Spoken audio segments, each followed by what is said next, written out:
Las Brasas del Sur. Masajes Kundalini. Picky Drinks. Mezcal 1903 y es poema. Un poema para tu cuerpo. Presentan. ¿Qué tal, amigos de Wildcards? Una semana más y hoy tengo un invitado muy especial porque es un chavo, un joven piloto que ha corrido en Europa, en España con los F4, va a iniciar con las Trucks de NASCAR y nada más, nada menos que al buen Eloy López. Eloy, bienvenido. ¿Cómo estás, Jorge? Muchas gracias por la invitación. Es un honor estar ya aquí en el programa y disfrutando de una plática amena. Muchos no te conocen, estás muy joven todavía. Te queda mucho camino por recorrer en esto de los autos. Platícale a la gente de dónde, cómo empezaste, qué estudias o qué estudiaste, qué estás haciendo. Bueno, mi nombre es Eloy Sebastián López Falcón, soy piloto de carreras, tengo 16 años y bueno, yo toda mi carrera ha empezado a partir de los 5 años. Ha sido una trayectoria bastante larga que la he disfrutado cada momento y bueno, pues ahorita ya estoy cruzando primero de preparatoria. Y bueno, ahí vamos. Cuestión del estudio con las carreras, ¿cómo logras empatar las cosas? Pues es algo realmente de organizarse, de tiempos. Conjugar es un poco difícil, pero bueno, al final de cuentas hemos encontrado los tiempos y bueno, la escuela me permite faltar mientras yo siga al corriente y siguiendo con buenas calificaciones y bueno, pues de ahí enfocarnos en las carreras, pero bueno, siempre teniendo un buen nivel académico. Digo, ahorita la ventaja, entre comillas, ¿no? Ventaja el tema de la pandemia. Sí, claro. Ahorita todo es en línea, es más accesible todo, ¿no? Sí, o sea, puedes estar un día en la pista y nada más conectarte a una clase en lugar de perder todo el día, ¿sabes? O sea, en lo que vas el camino hacia la pista, pues ¿sabes qué? Me voy a conectar para ver qué es lo que estamos viendo y no perder el día completo como sería en un día normal de clases. Tus compañeros de escuela, ahora que muchos nuevos, muchos que llevas desde conocer desde tiempo atrás, ¿qué te comentan cuando te ven en la pista de carreras o pues, qué te dicen tus amigos? Realmente me han apoyado mucho, les gusta tener un amigo, yo creo que piloto, siempre los invito a mis carreras que son cerca aquí y las disfrutan mucho conmigo, yo disfruto estar con ellos ya que son mis amigos y disfrutar los momentos estando en pista con amigos. Entonces inicias en los karts desde muy chiquito. Yo empecé a los 5 años en el kartódromo de Cuautla. Okay. Mi creador fue en ese entonces Homero Richards, que fue cuando iniciábamos todos los fines de semana al estar yendo a entrenar.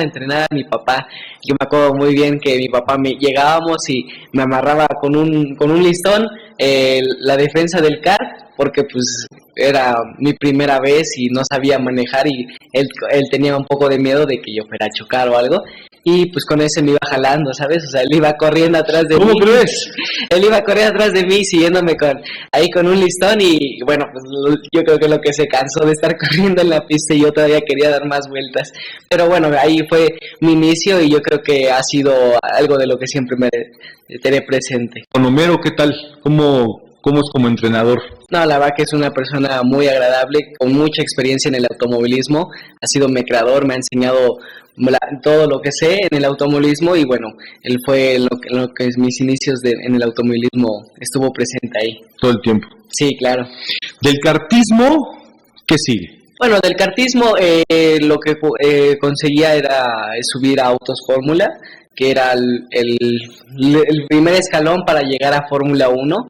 Entonces de ahí competimos mi primer carrera en Fórmula 1800. Después de ahí tuve entrenamientos en Fórmula Latam y después de ahí continuaron las carreras, que es hoy Fórmula México. Y después de ahí tuve 2 carreras en Fórmula 4 de aquí de México, la Fórmula 4 NACAM, y de ahí partimos a la Fórmula 4 española. ¿Y qué tal la diferencia entre México y España? Bueno, la primera diferencia es el cuestión de los automóviles, que cambia el chasis. La diferencia de un chasis es que el español es un chasis Status, es italiano, y el chasis de la Fórmula 4 NACAM es un chasis Migal hecho en Francia. Y bueno, esa es la primera, y después de ahí cambia el motor, que el motor español es un Abarth, el de aquí es un Ford y con las llantas Pirelli, y bueno, aquí y en España compiten con llantas Hankook. ¿Los pilotos españoles cómo te recibieron? Bien, la verdad que bastante bien. Yo creo que tener a un mexicano allá les caí bastante bien. No eran tantos españoles, eran 3 españoles en el campeonato, o sea, había bastantes pilotos de varias partes del mundo. Que yo creo que es lo bonito de esas carreras, ¿no? Porque conoces a otros chavos de otras partes, te relacionas, compartes pues conocimientos, ves el tipo de manejo, ¿no? También es padrísimo. ¿Qué tanto le aprendes a un piloto del extranjero? Ellos al nivel que se están preparando es un poco más alto. El estar en parrillas de categorías de 80 pilotos, la verdad que sí hace una diferencia. Y bueno, pues nos tocó aprender lo más rápido posible, adaptarnos en un periodo muy corto y bueno, al final de cuentas lo logramos. Nos quedamos con mucha experiencia en el campeonato que pues una vez en Valencia, los 22 pilotos estábamos dentro de un segundo y yo creo que eso es... ¡Wow! O sea, yo creo que es la diferencia, o sea, no hay donde puedes hacer error, o sea, no te permiten tener errores. Las pistas de allá, a comparación de las mexicanas, obviamente, no sé, tú me dirás otra. Tomando en cuenta las mexicanas, el Rodríguez, la de Puebla, no sé, Tuxtla, aunque es un óvalo, Aguascalientes, etc. ¿Cómo ves las diferencias? Bueno, el Autódromo Hermano Rodríguez, la verdad que es un circuito hermoso, es muy parecido a lo que corría allá en España. Igual el Autódromo de Puebla, también es un circuito que me fascina a mí, el trazado y bueno, la parte del óvalo y luego del circuito, ¿no? Eso es lo que me gusta y yo creo que lo hace un circuito diferente. Pero bueno, las diferencias es que, por ejemplo, en la Fórmula 4 española corrimos muchas pistas que eran parte del campeonato que se corría de Fórmula GP, que era de MotoGP.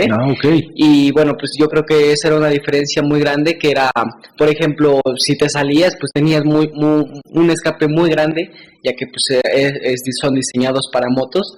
Y bueno, por ejemplo, aquí en México, pues en la mayoría de las pistas, pues tienes un muro que si tienes un error, adiós.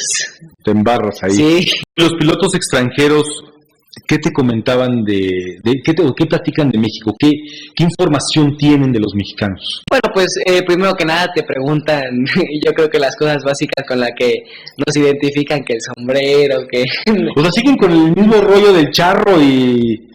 Sí, eso yo creo que lo tienen ya muy clavado, pero sí, yo creo que es lo que principalmente nos identifican.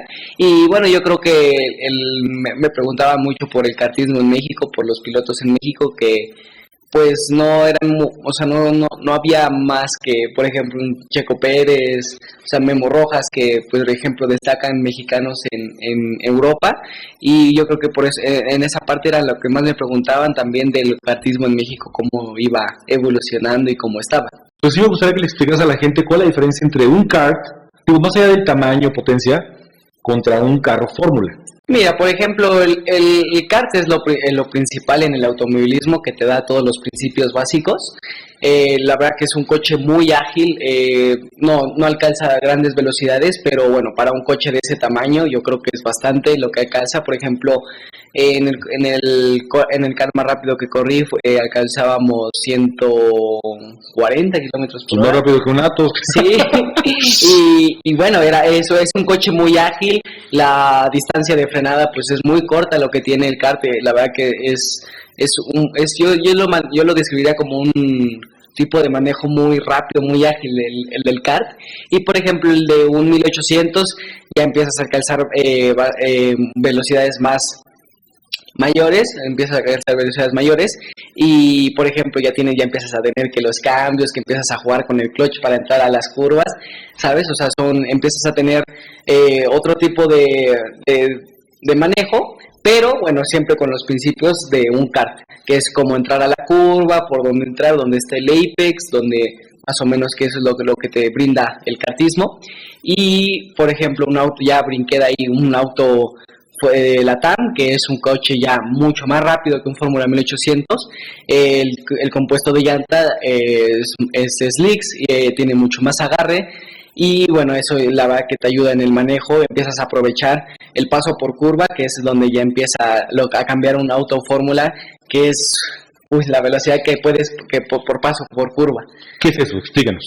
por ejemplo, ya empiezas a tener mucha aerodinámica en los autos Fórmula, por ejemplo, lo que es un Fórmula México, que empiezas a tener ya mucha aerodinámica, y por ejemplo, el paso por curva normalmente es, por ejemplo, con un coche normal de calle puedes pasar a 60, y con un coche Fórmula puedes pasar a 100, 120, ¿sabes? Oh, o sea, okay. Eso es la principal diferencia. Se acaba la aventura de España, regresa a México. Sí, claro.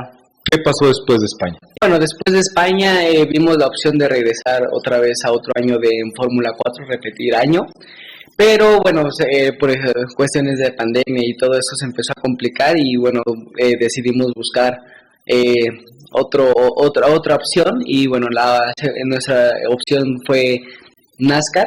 Y bueno, para NASCAR pues no podíamos competir en la categoría mayor, sino teníamos que empezar desde abajo, que son las Mikel Trucks, y bueno, pues ahí vamos a estar compitiendo este año con el equipo de Jimmy Morales. Pero híjole, pasar de un Fórmula a un NASCAR, sí va a ser un cambio radical en el manejo, vas a correr óvalos, Exacto. vas a topar a tiburones ahí, ¿no? Que ya están acostumbrados al contacto, porque ustedes en fórmulas evitan todos evitan el golpe a fin de cuentas, ¿no? Sí, claro. Pero bueno, NASCAR, camionetas o en los autos grandes. Te puedes ayudar un poco ahí. Exactamente. El contacto y todo. ¿Qué te han comentado al respecto en cuanto a NASCAR general? Bueno, pues ahora sí que me he estado preguntando el manejo y todo eso, y bueno, pues sí todos me explican que sí es algo muy diferente a lo que es un fórmula. Y bueno, por ejemplo, he tenido apoyo también de Rogelio López, el gran piloto que me ha estado explicando y entrenando físicamente. Y Okay. bueno, hemos estado trabajando para cuando llegue la carrera estar 100% listos. ¿Cómo te entrena Rogelio? ¿Qué es lo que haces? Por ejemplo, la principal diferencia de un entrenador que es piloto y un entrenador de gimnasio, pues es que te va a entrenar al final de cuentas que con pesas, o sea, como para hacer masa muscular. Exacto. ¿No? Y por ejemplo, aquí con Rogelio buscamos más la parte aeróbica de un piloto que tiene que estar siempre, o sea, en el coche, pues si alcanzas un ritmo cardíaco bastante alto y es una carrera demandante que es de 1 hora. Claro. Y bueno, pues buscamos la parte física aeróbica y bueno, también crecer la masa muscular, pero bueno, nos enfocamos en esas dos partes. Y la parte de reflejos, de cuello, o sea, partes más específicas que se ocupan en el coche, por ejemplo, que es todo el tronco, eso lo fortalecemos mucho, las piernas para el tipo de frenadas. Claro. Y bueno, yo creo que esa es la principal diferencia que se entrena en un piloto. Cuando te bajas la careta del casco y arrancas, ¿cómo es tu visión? Bueno, pues yo justo me subo, empezamos a arrancar los coches y en ese momento cierro mis ojos y es como si dejara de escuchar todo y empiezo a enfocar la carrera un poco de cómo podría ser la arrancada y empezarte a preparar.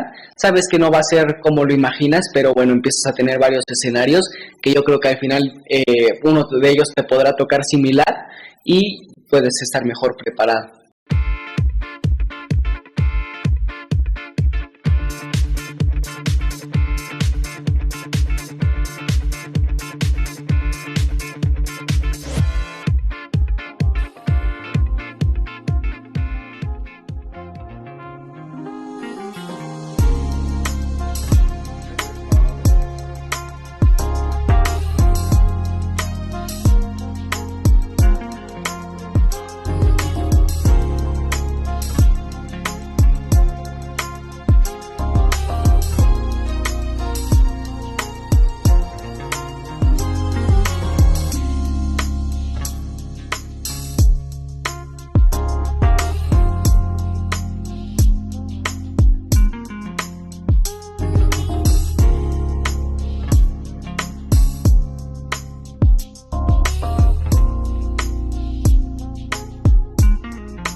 Veo las carreras de Fórmula 1, de Fórmula 4, cuando está la lluvia.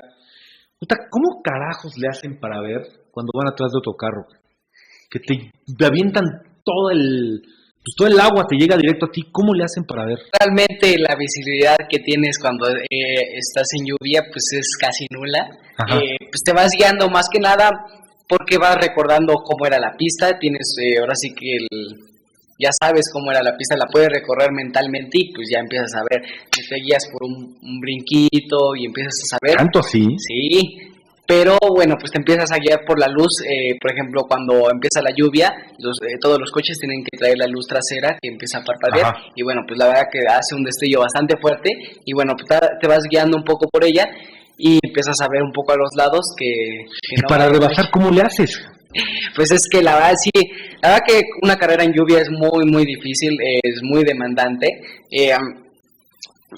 Pues un rebase es casi muy complicado realmente, pero bueno, pues siempre tratas de buscar, el piloto normalmente trata de cubrir su línea, pero bueno, en lluvia cambia el trazado, el tipo de trazo que ocupas, y bueno, pues la verdad que te prefieres ir un poco por la línea exterior, donde no esté, ahora sí que la llanta, o sea, la goma de la llanta que no pase sobre él porque pues sí te quita un poco de grip en las llantas de lluvia. Y bueno, tratar de buscar el lado más seco para por ahí pasar tú.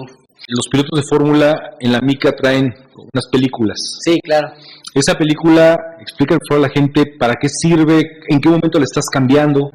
Bueno, las de estas se llaman T-Robs y bueno, tú las puedes poner del lado que, pues ahora sí que de tu mano dominante. Ok. Yo la pongo de la mano derecha y esas son, por ejemplo, en los autos Fórmula, pues vas en una carrera, pues no tienes ahora sí que un cristal que te vaya protegiendo de algo, ¿sabes? O sea, y bueno, pues cuando vas atrás de un coche, pues empieza a soltar que un poco de la combinación un poco de aceite, ¿sabes? O sea, gotitas de aceite que al final te empiezan a nublar un poco la vista y bueno, pues para siempre tener una visión lo mejor, lo más limpia posible, pues nos quitamos esto y pues es como si hiciera un cristal que lo quitas y ya empiezas otra vez a ver totalmente limpio. ¿Cómo te ves en 10 años?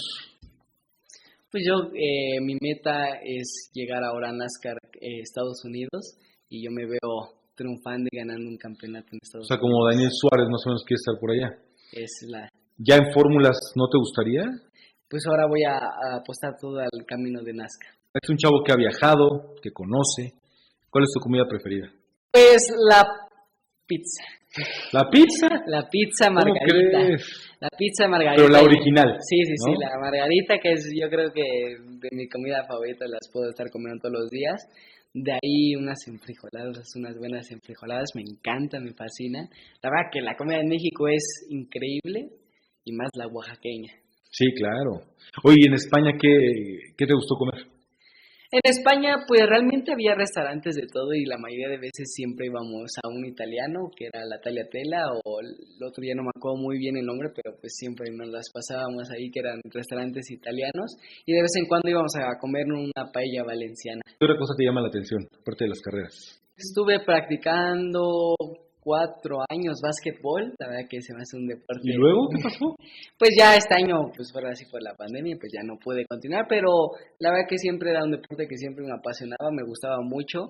Pues es un juego muy ágil, de que siempre tienes que estar en movimiento y bueno, pues ahí estaba en el equipo de la escuela y nos iba muy bien. Hobbies, quitando las carreras. Porque eso ya a fin de cuentas es tu trabajo, ¿no? Sí, claro. Pues yo creo que cocinar me gusta bastante. Okay. Cocinar ahí, pues de vez en cuando ahí buscar en YouTube recetas o sea, yo creo que lo que más me gusta de la cocina es que, pues ahora sí que creas algo, por así decirlo. El experimento. O sea, sí, exacto. O sea, no sabes cómo va a salir y lo haces a tu manera. ¿Eres un chavo joven, videojuegos, coleccionar algo? Pues sí, claro, juego videojuegos, pues ahorita me gusta, por ejemplo, colecciono los Legos, me encanta armar Legos, coleccionar Legos de coches, de estructuras, me encanta Lego. ¿Qué te gusta leer? Por ejemplo, ahora he estado leyendo el de Elías Ayub, que acaba de sacar su libro. Ah, el del tiburón, ¿no? Sí, algo así, sí, bueno, el negociador. Negociador. Y yo creo que me gusta bastante sus libros. Te brindan experiencia, yo creo que en los negocios y en la vida, yo creo que es algo muy bueno. De los lugares que has viajado y has conocido, ¿cuál es el que más te ha gustado? Yo creo que Alemania. Alemania, ¿por qué Alemania? Pues, por ejemplo, en el pueblo que estábamos, que era Wackersdorf, era un pueblo muy tranquilo, la gente, pues, o sea, el ver algo distinto, las arquitecturas, las casas, la verdad que fue un viaje que me gustó mucho. Yo creo que lo disfruté, pero bueno, también hay países increíbles, pero bueno, yo creo que con Alemania me quedo. Y por último, Eloy, ¿qué te gustaría estudiar? Esa es muy buena pregunta, he estado bastante tiempo meditándolo y yo creo que una ingeniería mecánica. Ok, o sea, seguir con los metales, con los... Sí, lo que me todo apasiona, yo creo que ahí debo de continuar. Pues Eloy, te agradezco muchísimo que hayas venido. Por favor, tus redes sociales, cómo te pueden contactar, dónde te pueden escribir, te pueden seguir. Bueno, pues yo los invito a que me sigan en todas mis redes sociales. Estoy como Eloy Sebastián López F en Instagram y en Facebook, y en mi fanpage de Facebook estoy como Eloy Sebastián Racing. Y bueno, los invito a que me sigan. Y bueno, muchas gracias, Jorge, por esta invitación a tu programa. Muy buena la plática, la disfruté mucho. Y bueno, quiero mandarle un saludo a todo el público de Wheelcars. Gracias. Pues amigos, él es Eloy, nuestras redes sociales debajo del video. Agradezco a sus patrocinadores. Nos vemos la próxima semana con un nuevo invitado que nos contará su experiencia, su vida, a qué se dedica, más allá de las carreras. Nos vemos la próxima semana. Saludos, bye. Las Brasas del Sur. Masajes Kundalini. Picky Drinks. Mezcal 1903. Y Es Poema. Un poema para tu cuerpo presentaron.